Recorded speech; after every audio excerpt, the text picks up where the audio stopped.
केलेला आहे आणि या निमित्तानं तुम्हाला काय मेसेज द्यायचं सांगा. धीरेंद्र कृष्ण महाराज त्यांचा दिव्य दरबार आयोजित करून लोकांना फसवतात, ठगवतात असं मी जाहीररित्या बोलत आलेलो आहे. पुन्हा तेच बोलतो आहे.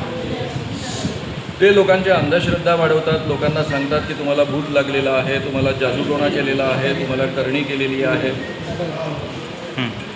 या पद्धतीच्या अनेक गोष्टी ते आपल्या दिव्य दरबार या कार्यक्रमामध्ये सांगत असतात. ते कुटुंबामध्ये भांडणंसुद्धा लावतात. व्यक्तीला सांगतात की तुझ्या जीवनामध्ये हा प्रॉब्लेम निर्माण झालेला आहे, तू आजारी आहेस, तुला हा रोग झालेला आहे, त्याचं कारण अमुकाने तुला करणी केली आहे, तुझ्या काकीने करणी केली आहे, तुझ्या अमुकाने करणी केलेली आहे. या जगामध्ये कुणालाही करणी करता येत नाही, जादूटोणा करता येत नाही, मंत्रतंत्र करता येत नाही, वस्तुस्थिती आहे आणि त्याच्याच आधारावर जादूटोणा विरोधी कायदा तयार झालेला आहे.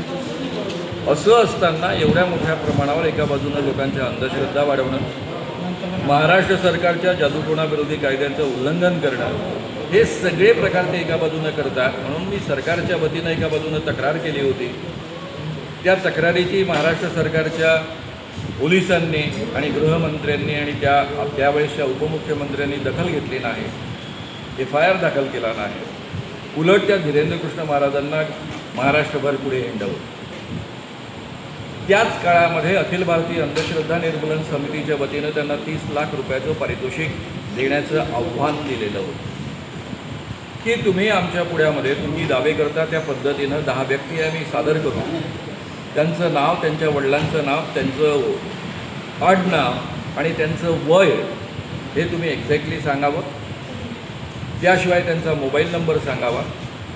शेजारच्या रूममध्ये आम्ही 10 वस्तू ठेवू, त्या ओळखून दाखवाव्या, कारण तुम्हाला दिव्यदृष्टी आहे असं तुमचं म्हणणं आहे. या दोन्ही गोष्टी जर 2 वेळा कंडक्ट करायच्या आहे, त्या नागपूर पत्रकार संघाच्या समोर होतील आणि दोन्ही वेळेस जर तुम्ही 90% करेक्ट राहिला तर त्यावेळेस त्याचं पारितोषिक 30 लाख रुपये तुम्हाला मिळेल असं आम्ही म्हटलं होतं.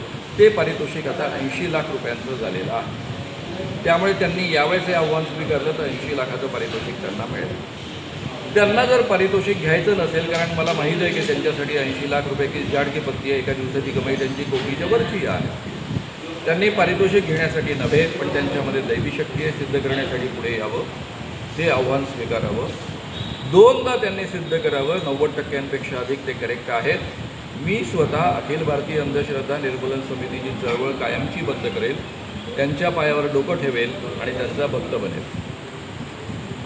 नाही, त्यांनी जर हे आव्हान स्वीकारलं नाही तर धीरेंद्र कृष्ण महाराज हे बोंधू आहेत, लोकांना ठगवत आहेत, लोकांच्या अंधश्रद्धांचा फायदा घेऊन त्यांना लुबाडत आहेत, त्यांची फसवणूक करत आहेत असं आपण सगळ्यांनी समजून घ्यावं.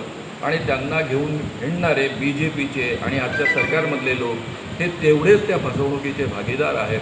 लोकांना फसवण्यामध्येच त्यांना रस आहे, हेही जनतेनं समजून घ्यावं असं जाहीररित्या मी आवाहन करतो आहे.